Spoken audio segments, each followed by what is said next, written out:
Welcome to another episode of Beyond Physical, where we talk about the mental, emotional, social, and at times spiritual benefits of exercise. We believe that exercise is more than movement, and this podcast is our attempt at sharing that message with the world by sharing our own as well as our guests' experiences and knowledge. If you enjoy it, we ask that you please spread the message by leaving a rating and review, or even better, by sharing with a friend. So let's go. Ready to go? Yeah. Are we rolling? We are rolling. Yeah. We are rolling.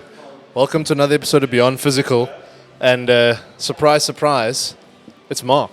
He has a face. Greetings. There's a face to the name of Marc. Marc behind the camera is now Marc in front of the camera.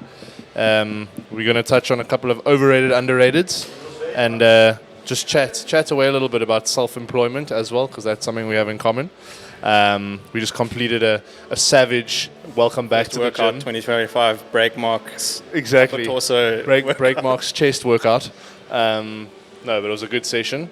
Not much strength was lost. I was a bit envious. I still haven't gotten my workout in for the day.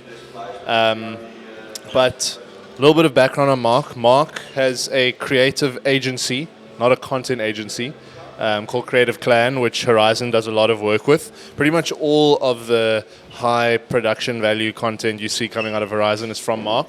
And yeah, it's been super cool to grow alongside Creative Clan.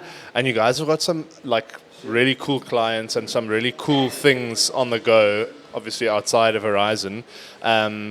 You could maybe kind of reference a couple of the cool things that you guys have done. We've seemed to have gone into the sports or active realm lately, which has been really cool because I enjoyed sports. Like filming the thing with you Beyond Physical, that was really cool. Your first attempt at the sub 3. Didn't get it. Failed attempt, the bonk. Yo.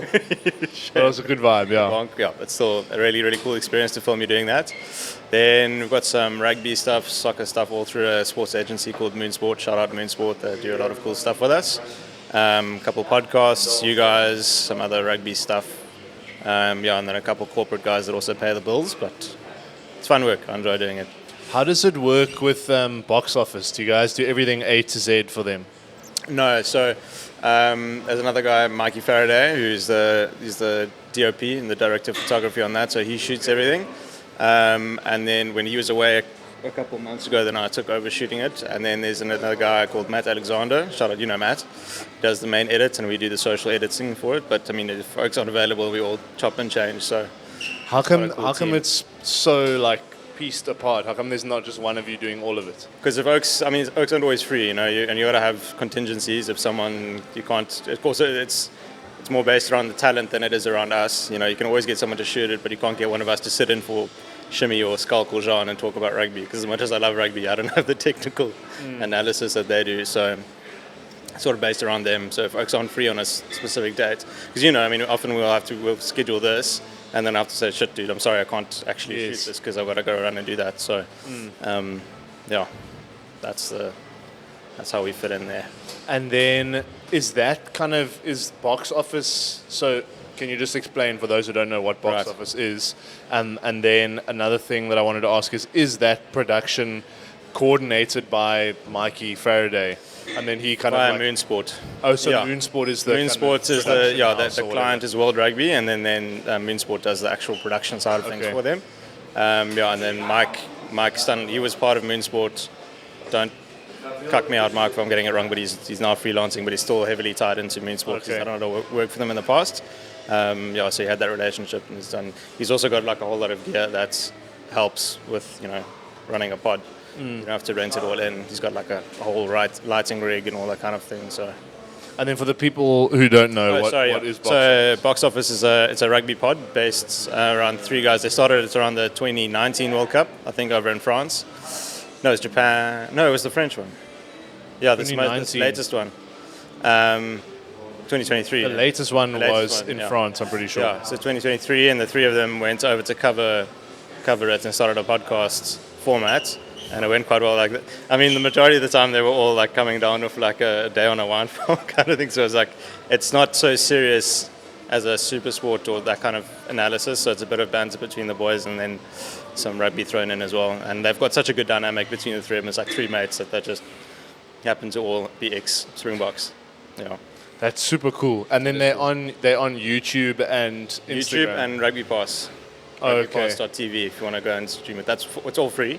Okay. But Rugby Pass has got a main hub of content. They've got really cool stuff. They've got British Irish Lions, the two sides. So they did the docu-series from the South African side and from the Lion side, and then I think Chasing the Suns also on there. So a lot of it's because obviously we've got SuperSport where that kind of stuff streams, but for overseas people who are interested in the Springbok story, they can't get access to that. So that's where Rugby Pass posts all that. Fair. Yeah. Rugby Pass, I've seen they have really cool content on like TikTok, Instagram, like their short form content. Shout out Tom Parker, cool. He's a beast. Yeah. Tom Parker. He runs a lot. Him and his butt, I think they run a lot of their social stuff, and he's I worked with him on the under-20 World Cup when they came here. Okay. He was down in Cape Town, and that's some of my favorite content of yours. I'm pretty sure it is your content where it's like behind the goal or behind the posts. Yeah, you camp out on the try line. And it's like it's like a really different kind of POV. Heads-on angle almost. It's super cool. It's way more intimate. Like you can feel you sit there on a proper long lens and you get the get his defender. So sick. It's getting fended off. I love that. Yeah. And then so something that we were chatting about during the session. Well, we touched on it. We didn't actually talk about it, but I asked you if your business was a content agency, and you kind of very abruptly were like, it's a creative agency. What is the difference? So content will be heavily content focused. That is our bread and butter, but we do facilitate other things. So if a client needs paid media, social media management, production, that kind of thing, we also facilitate that. So it's not strictly we shoot stuff for you. We also can manage channels that you put it out on, website builds as well, and we do that kind of stuff as well. So we've got a team that can do all that kind of stuff as well. So not limited to just shooting. And why did you decide to offer that part of the whole media experience and like strategy side, I suppose, as opposed to just doing content? Because you love shooting and editing content. Yeah, well, it's how I started out, and it was in social media and paid media before I found my way into shooting. And Ross, my business partner, who's based in the UK now, he's also got a background in that. So we both sort of it's kind of important always to have an understanding of where your content is going. So our sort of mission statement would be create with purpose. So don't shoot something for the sake of like, we're going to make it pretty, know where it's going, know what its purpose is. And we just sort of, because when I originally started, my whole thing was like, I'll be a one-man band that'll do your content shoot, the strategy behind it, all the way through to the managing of the channels and the actual distribution of it. Impossible to do as a one person, but straight out of varsity, I was like, can do this. Sleep when you're dead. Didn't work out. You need extra hands.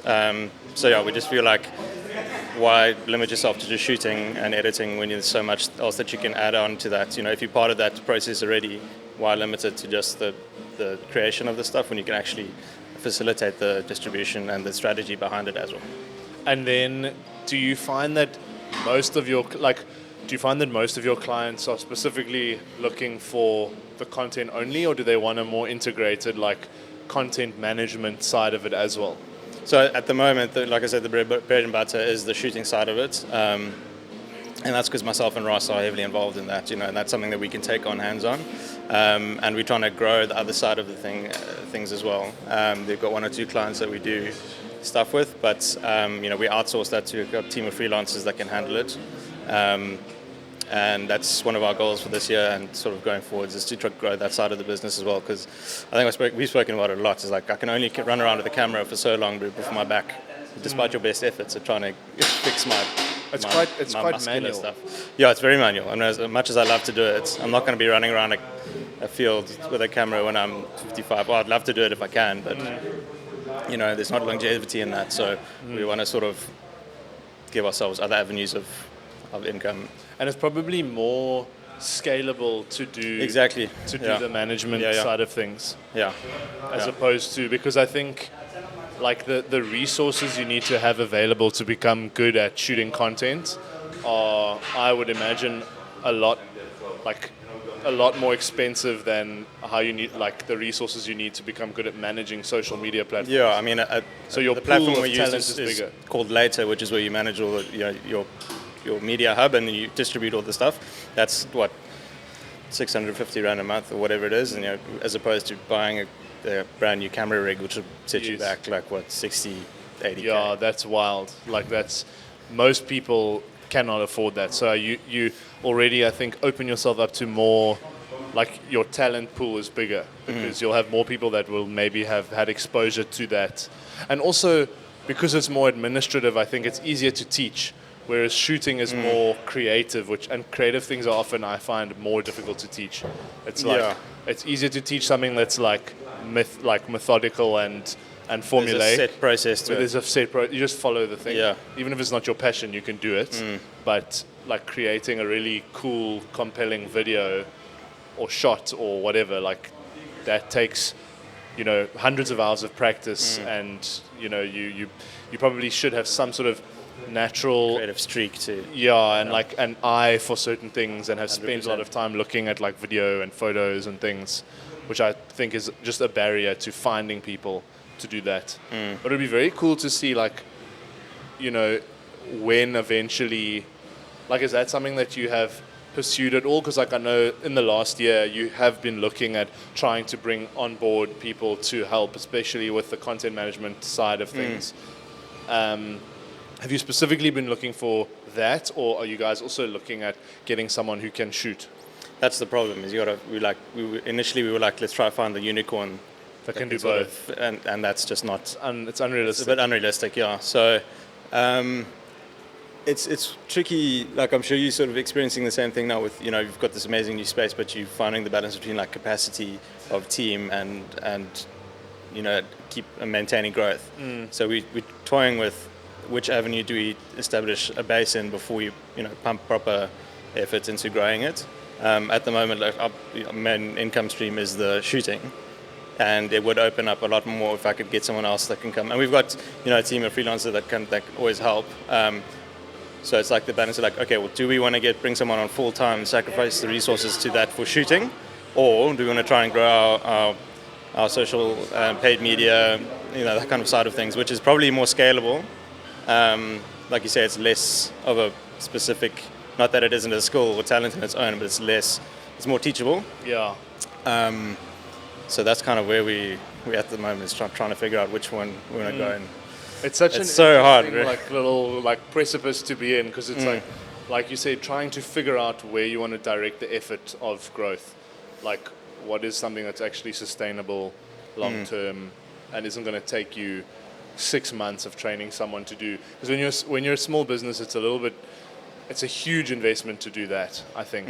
I think for a bigger business, you can waste 6 months on an employee or a potential No, I can't. member. I can't spend, that's kind of unfortunately what's happened in the past, is that you spend more time worrying about what's supposed to be, and training someone that's supposed to make your job easier when unfortunately hasn't worked out that way. Yeah. And you just end up spending a lot of time on something which isn't paying off, and then and then that opportunity's gone. That shoot that I could have gone on. True. And even if we send a freelancer to go and do that, we're still losing money on that because we've got to pay them, their normal day rates. Yeah. So where would you say your highest value contribution to Creative Clan is now? Me specifically? Yes. Like what is Marc's most valuable contribution? The shooting and so you need to be spending as much time as possible shooting. That's what I love to do as well, man. I want to do that as much as I can while I can. Yes. Yeah. And then anything else, you should be trying to find someone to do that, which makes complete sense, because you and Ross are A players, because you are you're clearly very invested in it. It's your thing. You're going to put in more effort than 99.9% of any candidate you bring in. So you should then be obviously channeling your efforts into the things that you guys are best at and love. Yeah. So it's like, how do you find people, someone that's going to share in that vision? But yeah, it's like sharing the vision, but then also, I suppose that is the strategy, is like, how do you just palm off as much as possible that is stuff that you're not finding as much fulfillment from? Because that is also, again, why you've chosen to do your own thing, I'd imagine, is because you enjoy the thing. Yeah. It's like otherwise you'd probably, because you studied BCom law. Like a weird BCom blend thing. BCom law blend, Marketing no? Major. What exactly was it that you did? It's a discontinued course. It was discontinued. There was like 60 I think it was 32 of us that did it in our year, I think. And then Shame, the guy who started it, passed away in our second year. And they were like, oh, well, we don't have anyone to take over the management of it or, to fulfill the vision of what he wanted this degree to be. Yes. So they just cancelled it. But it was it was a commerce thing. It was a BA, Value and Policy Studies. What's value? What kind of value? I don't know why the title, but it was more BCom than it was BA, which is quite tricky because when you apply to like a marketing position, it's like, well, you got a BA, bro. What are you doing? It's like sociology and philosophy. That's cool, but it's not really applicable to our company.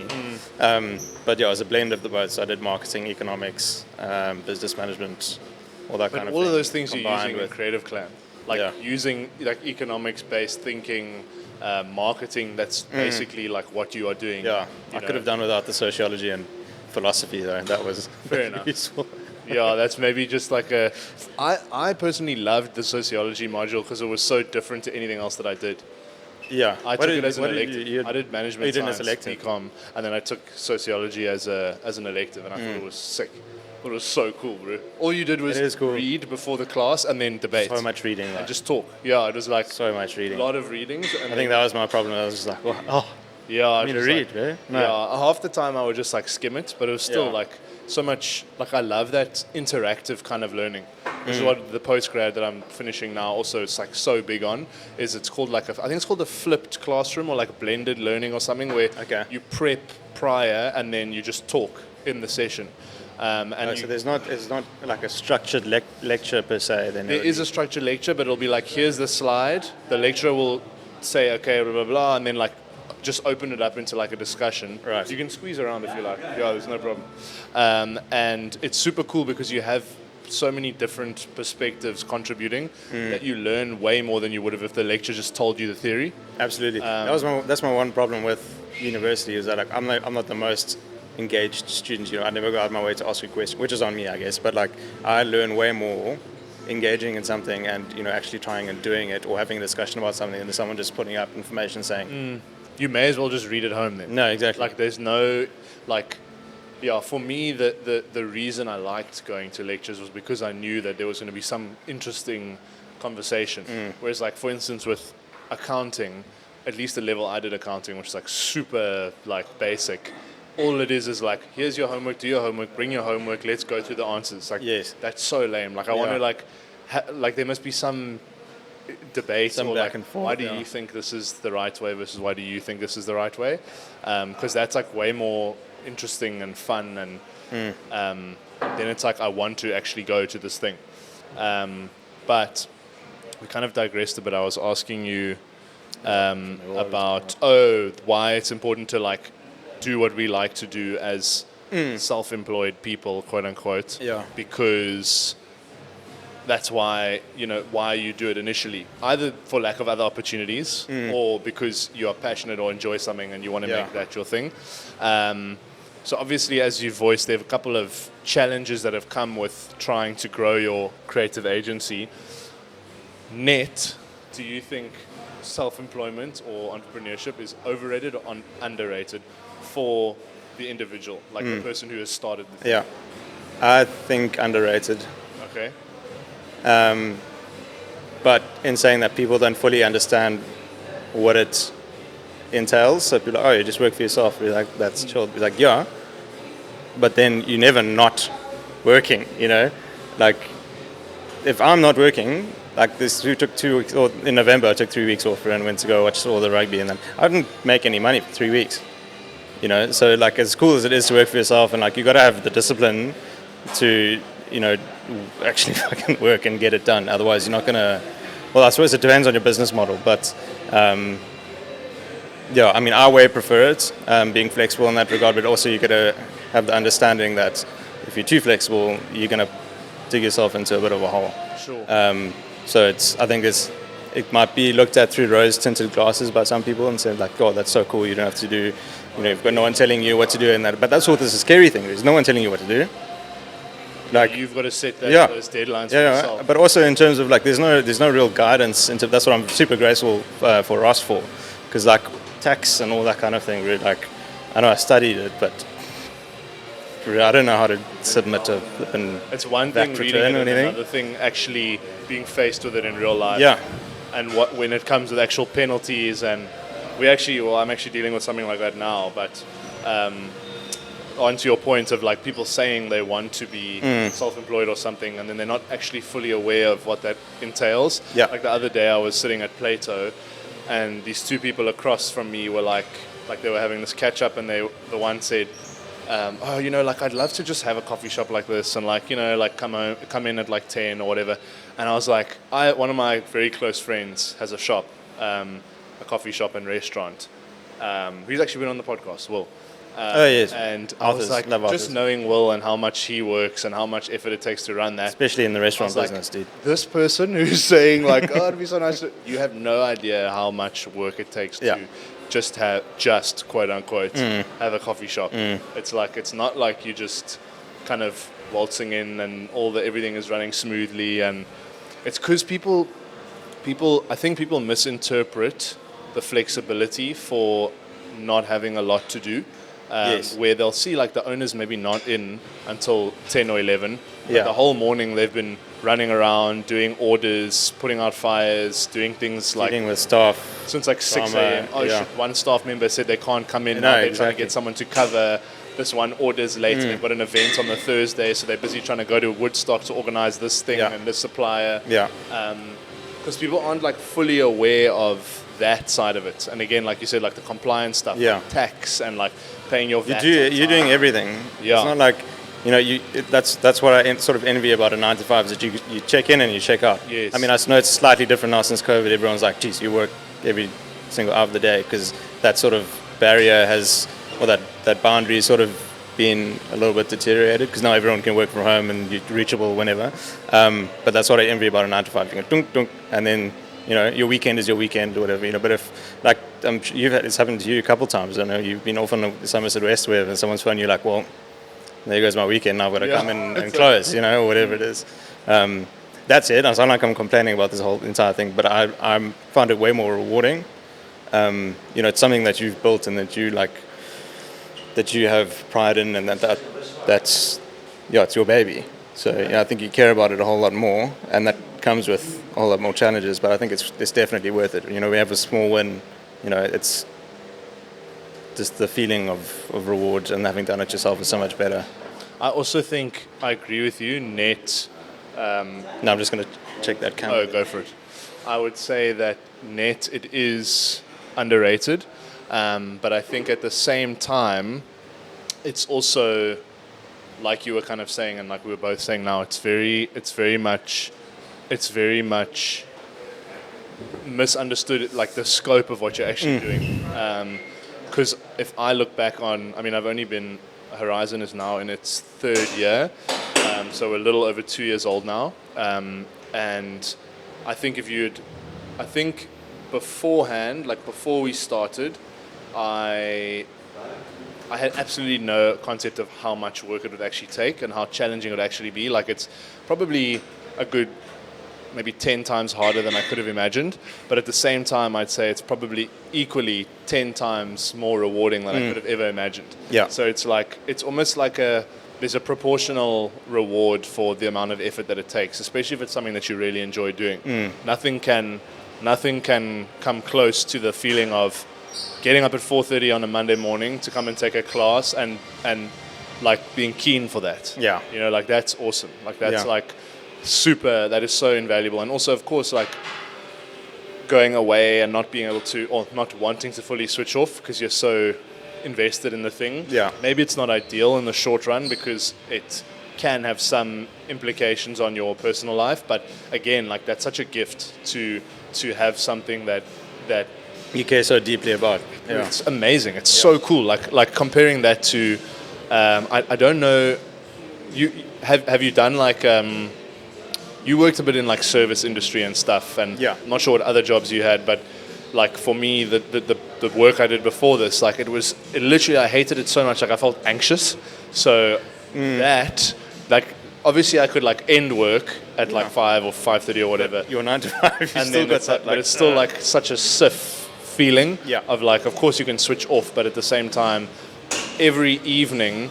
And someone actually shared this with me the other day, and I was like, that's so relatable because I can remember that feeling. It's like you almost don't want it to be bedtime because your free time is then done, and then you're going to sleep and you're waking up and you're going to work again. Yeah. And it's like you like push your bedtime out because it's like, I just don't want it to be like work the next day. And that's awful. Like that's like obviously a reality for most people or a lot of people, and we're super lucky to do what we love doing. But that, like, not having to deal with that. No, I did 6 months of that. I did a 6-month internship in a corporate, and I was like falling asleep at the desk, and I was like, I can't do this. But also like the politics, like I don't know if it's specifically that company. I'm sure it's not the case everywhere. But there was so much like drama between. I was like, guys, like, I can't do this for the rest of my life. So what industry was that? It was a corporate events company. Okay. So I was in the marketing side of that. It was informative. I learned a lot there, but I was like, I can't do this for another however many years. So and then I started doing the freelance thing. Shame my poor Bali, bro. He was like, no, but the route, the normal route.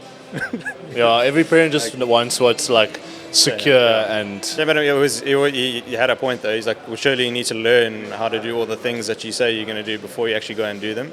Which is valid. Because I was straight out of varsity. I didn't I was waitering and I kind of had jobs during varsity, but nothing that related specifically to what I wanted to go and do. So. Fair comment to be like, you don't really know what you're going to go and do, but you figure it out. And I'm very happy that, like you said, I wake up Monday and I'm stoked. Even though I'm working on the weekend, I don't like it. Yeah, I'm stoked about it. It always, like, for me, it's also weird. It still feels weird to say come to work. I always just say come to gym because it doesn't like. Yes. I'm gonna go shoot. Like obviously it's work, like quote unquote work, but it doesn't feel like that. It's like.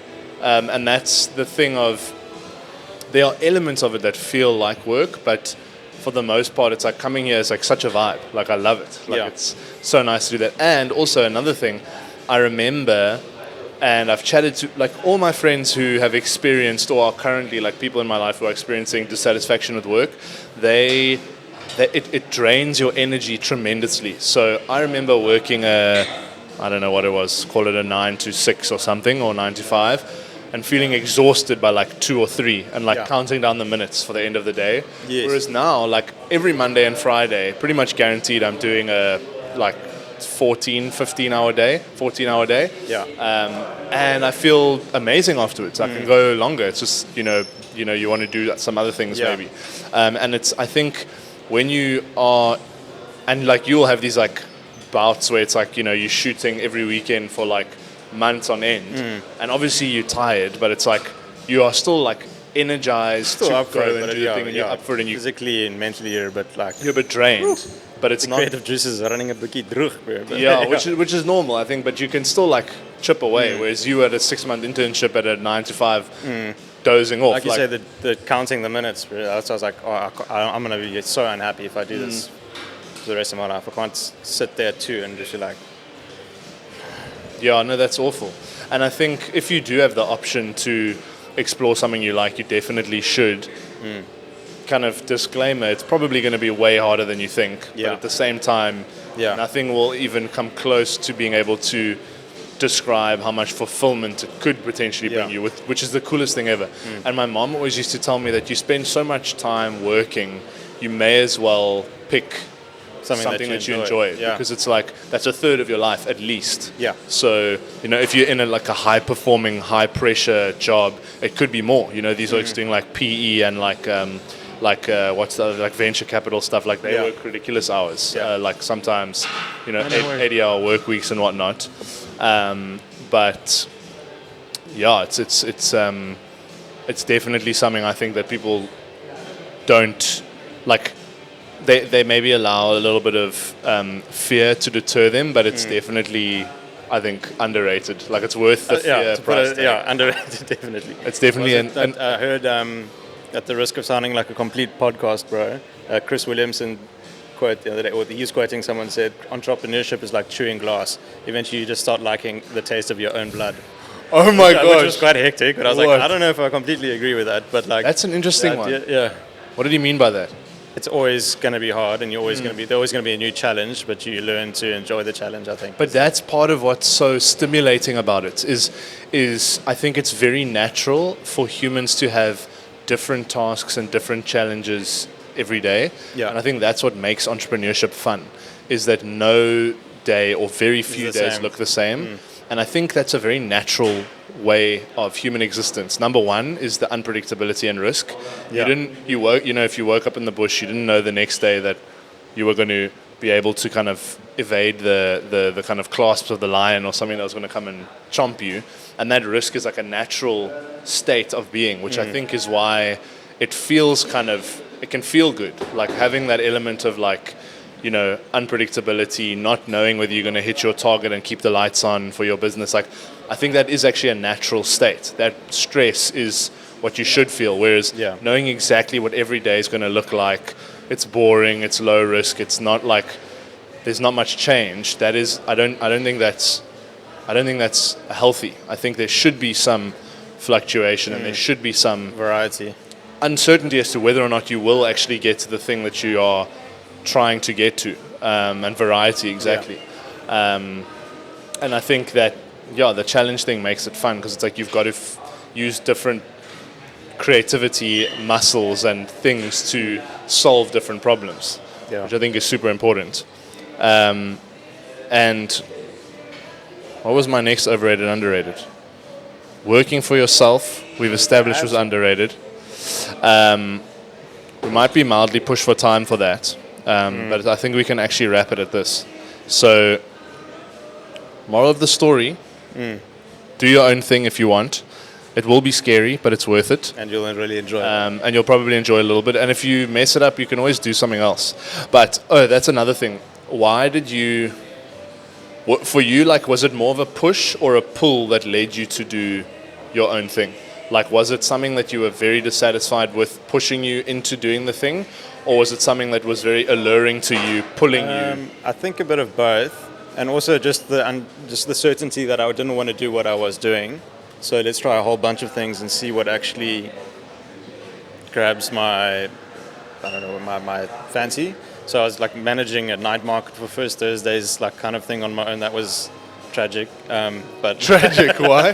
No, it was fine. It was just like looking back, and it was like, yes, you're right. What do you mean managing a night market? So like organizing the vendors, doing all the marketing for it, shooting content for it. Like, was that your thing, or no? It was out of a coffee shop that. Okay. So a friend put me in contact with the manager of the coffee shop, and they ran a market every First Thursdays, and they needed someone to take over that role. So I started doing that, which is cool, but like. Yeah, I taught you a lot about dealing with people, but I quickly realized event management, not for me. I love dealing with people, but like to a certain extent. Yeah.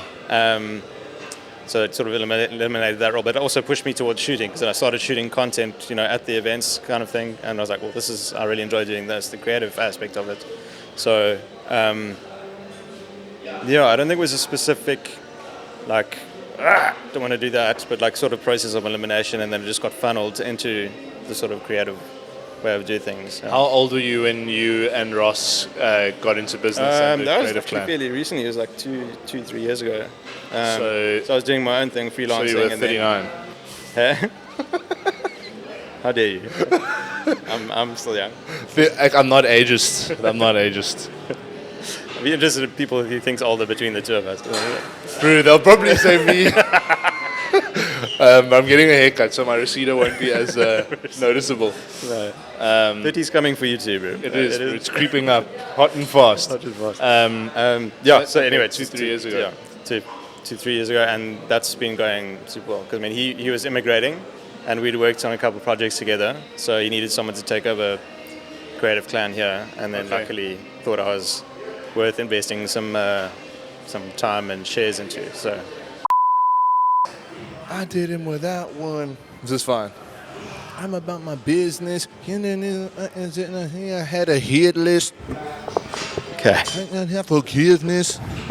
Are we right? Are we rolling? We're rolling. May not mean nothing to y'all. Oh shit! Sorry, I didn't see you there, guys. We just ran some technical difficulties, and don't make a big deal of it. We're in a completely different position. As a matter of fact, it's the same day. It's a completely different day. Mark's just had his session, and I'm about to head off. Turned me into a T-Rex. I turned Mark into a T-Rex, but that's what you call good service. That's what you call delivery.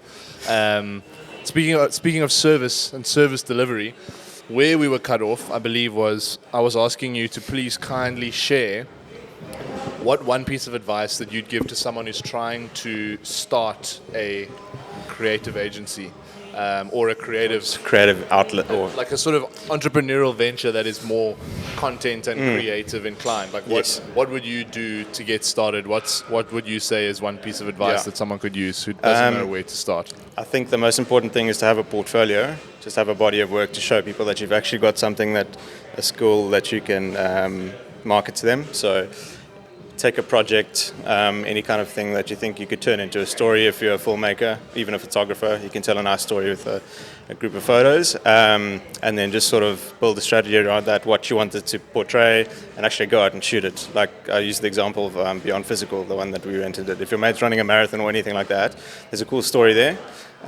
Just go and, try and use your creative juices to create something that you can actually show that you've got proof of work, because selling the idea without actually having a body of work is very difficult to do. So you need to actually, and the hardest thing to do is actually just go and do it. You can keep planning and saying, oh, this will be cool, we're going to do this, or this will be cool. Just go and actually start shooting.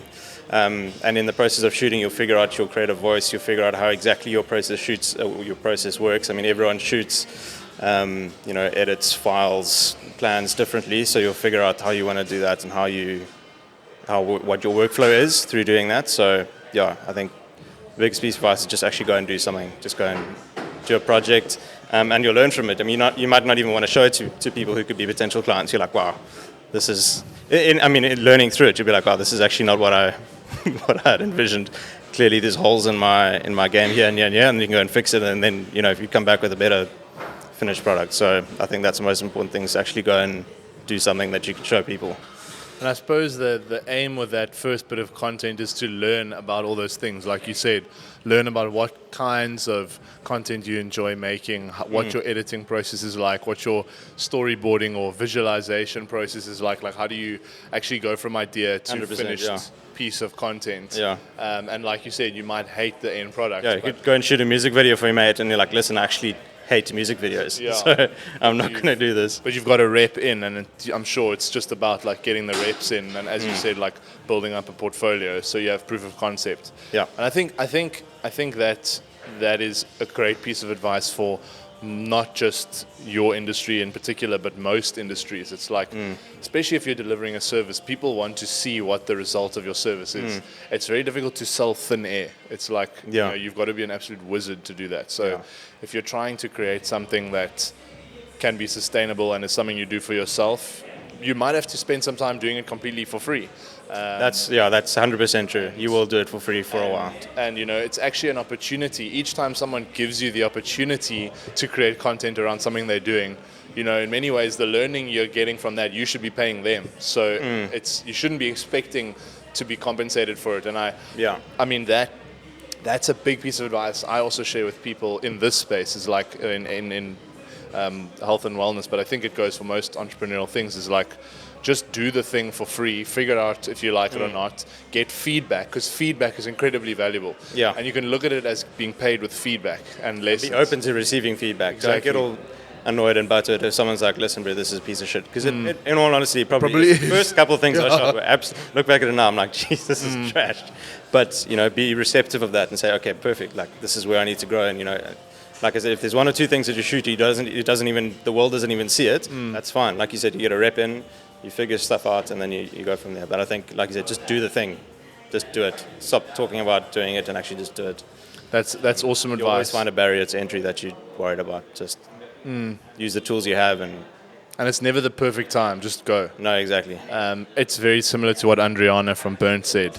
The one piece of advice is just start. And her kind of little nugget as well was, if you aren't embarrassed by the piece of work that you've done, you've probably started too late. So, just put the thing out. Yeah. But thank you. Closing remarks. That was a great chat. Thank you, Mark. Good to have you in front of the camera for once. Yeah, good second chat. And I think this was a better answer. The first one was like, I think it was about 15 minutes longer. Really? Yeah, I rambled. I think maybe I threw in some extra questions though, but yeah, if you're not watching on YouTube, you probably didn't even notice the change. But so now we've outed ourselves. That's okay. You know that we're all about accountability here at Horizon. So, anyways, have a wonderful rest of your day, week, month, and year. 2020 thrive. I heard someone say this morning when they came in here. I was like, yes. I don't know if I love or hate that. 2020 thrive, man. It's cringe, but it's beautiful. I love it. You got to err on the kind of the boundary of cringe, but also like mildly. I want to channel that. But yeah, this is the first recording of the year. It is. Nice. More life, more recordings. The title will be 2020 Thrive. Yes. More life, more recordings. Beauty. Thank you so much. Cool. Catch you all in the next episode. Shot Mark. And this is Beyond Physical. Bye. Bye. Thank you so much for listening to the show, guys. We love answering specific questions. So if there's anything you want to know, leave a comment or reach out to us directly at HorizonZA on Instagram or email us at movement@horizongym.com. Until next time, I'm your host, Seb Prentice, and this is Beyond Physical.